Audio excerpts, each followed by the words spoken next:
जिनकी आंखों के चंचल सितारे थे हम, हमें छोड़ वो आज चले जा रहे हैं।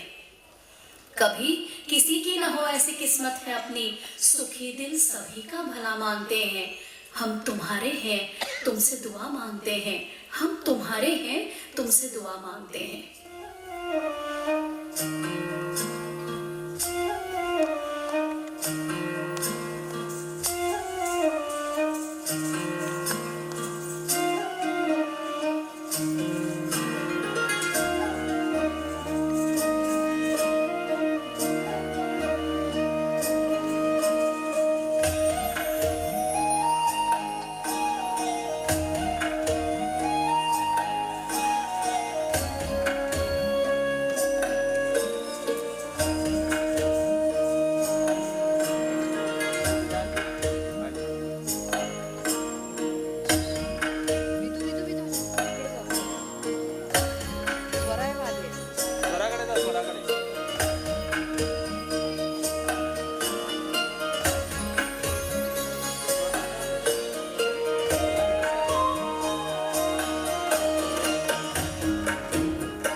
22 जुलाई 1980 पूना के भवानीपेट पुलिस कॉलोनी में रहने वाले सावंत परिवार में एक बच्चे का जन्म हुआ।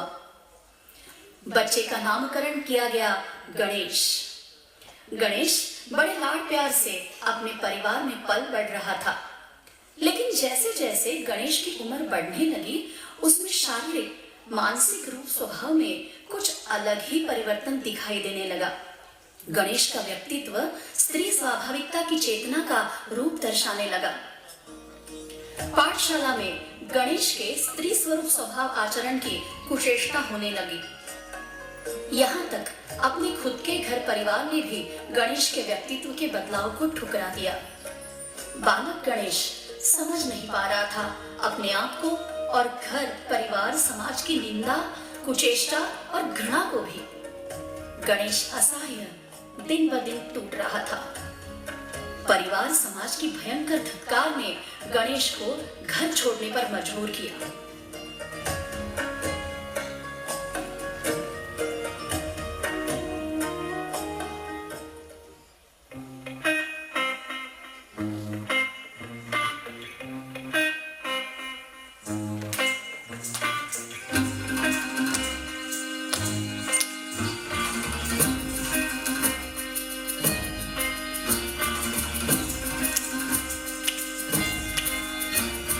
आशियाना छूटा और पूना से मुंबई आकर शुरू हुआ एक संघर्षमय सफर, जिसने गणेश को गौरी में रूपांतरित होने की कगार पर खड़ा कर दिया।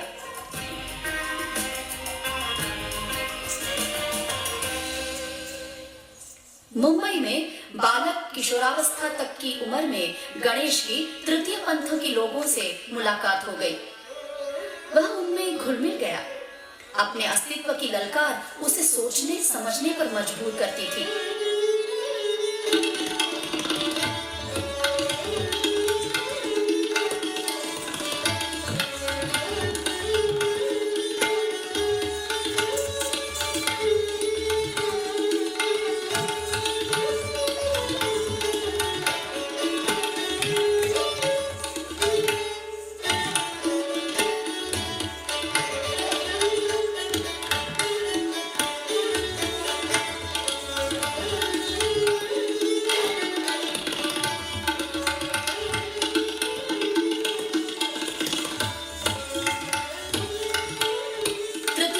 के लिए कार्य करने वाली सामाजिक संस्थाओं से भी गणेश का परिचय हुआ और वह भी तृतीय पंथियों के हक, अधिकार, शिक्षा, समस्याओं पर सब पर काम करने लगा।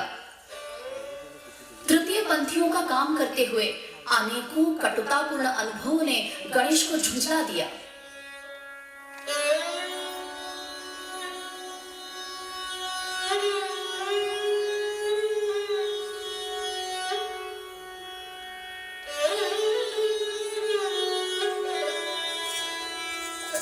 अपने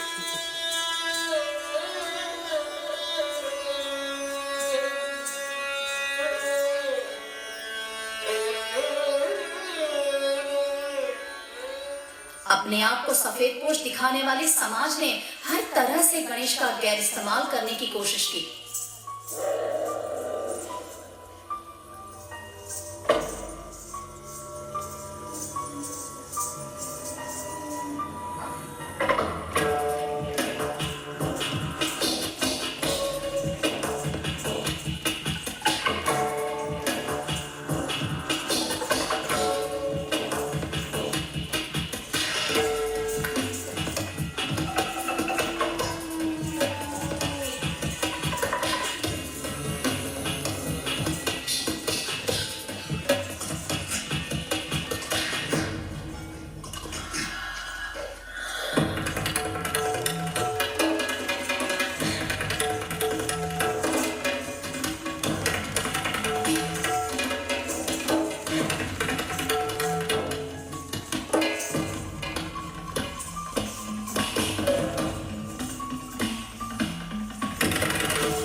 एक तरफ था कुचेष्टाओं की हद पार कर तृतीय पंथियों पर अत्याचार करके तालियां बजाने वाला समाज पुरुष, तो दूसरी ओर गणेश खड़ा हुआ अपने अंदर की स्त्री शक्ति को ताली बजाकर ललकार कर गौरी रूप धारण करने के लिए। लिंग परिवर्तन की शस्त्रक्रिया करने के बाद गणेश पूर्ण रूप से स्त्री रूप में परिवर्तित हुआ। पौराणिक कथाओं में भगवान श्री गणेश की मां गौरी की हम पूजा करते हैं। वास्तविक रूप में यहाँ गणेश ही गौरी में रूपांतरित हो गई।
तुमची श्री गौरी साहब, ये कहानी इसी सफर की है, गाली से ताली तक।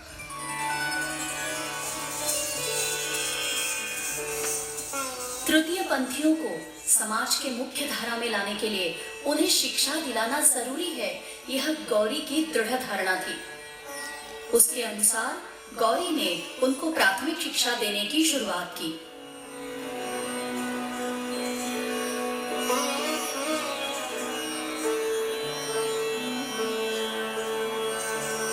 यह काम बिल्कुल ही आसान नहीं था। मंत्र तंत्राधारित तृतीय पंथियों के सालों साल चलने वाले विधियों को छोड़कर शिक्षा प्राप्त करना, नौकरी करना, यह विचार तृतीय पंथ के आचार में आना मुश्किल था। वे भी गौरी के खिलाफ हो गए, परंतु गौरी अपना काम निष्ठा से करती रही। तृतीय पंथ का व्यक्ति भी आम लोगों की तरह अपनी जिंदगी जी सकती है, यह सिद्ध करने के लिए गौरी ने खुद अध्यापिका के तौर पर नौकरी की। कछुए से भी कम गति से ही सही, परंतु गौरी जी समाज में सकारात्मक बदलाव लाने में सफल हो रही थी। स्त्रीत्व का परिपूर्ण रूप है मातृत्व। अपनी वत्सलता का वर्षाव करते हुए गौरी जी के मन में भी एक लड़की को गोद लेने की इच्छा जागृत हुई।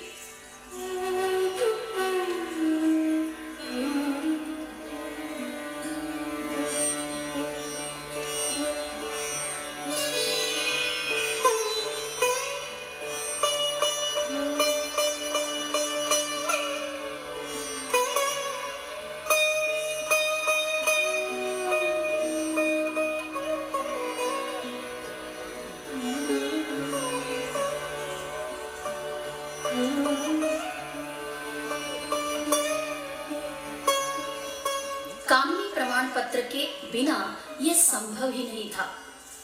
इस स्वतंत्र भारत देश में तृतीय पंथियों के लिए कानूनी तौर से किसी भी तरह के अस्तित्व प्रमाण पत्र नहीं थे जो कि एक सामान्य नागरिक को दिए जाते हैं। जाहिर है जो कि गौरी जी के पास भी नहीं थे। परिणाम स्वरूप गौरी जी के सामने उस लड़की को गोद लेने में कानूनी तौर पर दिक्कतें खड़ी हो गई। इस घटना के बाद गौरी जी का संघर्ष शुरू हुआ तृतीय पंथियों को कानूनी तौर पर स्वतंत्र भारत के नागरिकों जैसी आम कानूनी मान्यताएं प्राप्त करने के लिए।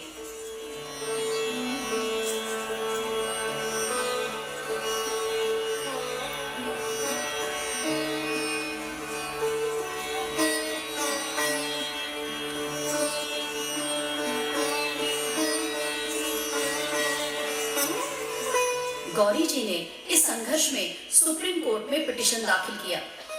तृतीय पंथियों को तृतीय लिंग स्थान मिलना चाहिए, जैसे कि समाज व्यवस्था में हर स्त्री पुरुष को लिंग के आधार पर मिलता है। गौरी जी ने अपने वकीलों की सहायता से अपना पक्ष कोर्ट में रखा और न्यायालय को तृतीय पंथियों के अनेकों समस्याओं से वाकिफ कराया। सुप्रीम कोर्ट ने गौरी जी के संघर्ष को न्याय दिलाया और तृतीय पंथियों के तीसरे लिंग स्थान को मान्यता दी गई। भारतीय संविधान और न्याय व्यवस्था से प्रमाणित कानून से तृतीय पंथियों को समाज मान्यता मिल गई। उनके अस्तित्व के प्रमाण शासन प्रमाणित हो गए। स्वयं की पहचान बनाने के लिए और सही मायने में मनुष्य का सामान्य रूप से जीवन जीने का हक तृतीय पंथियों को मिला।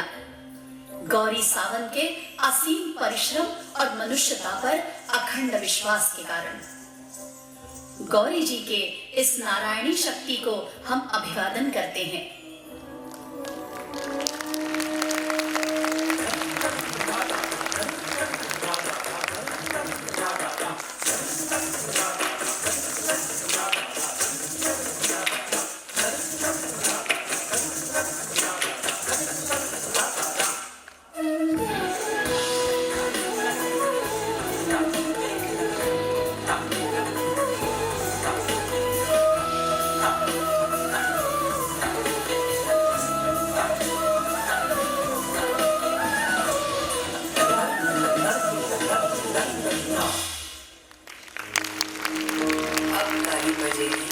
हौसला बढ़ाने के लिए एक ताली उन सभी के लिए जो ताली बजाते थे वो अब बजवाएंगे।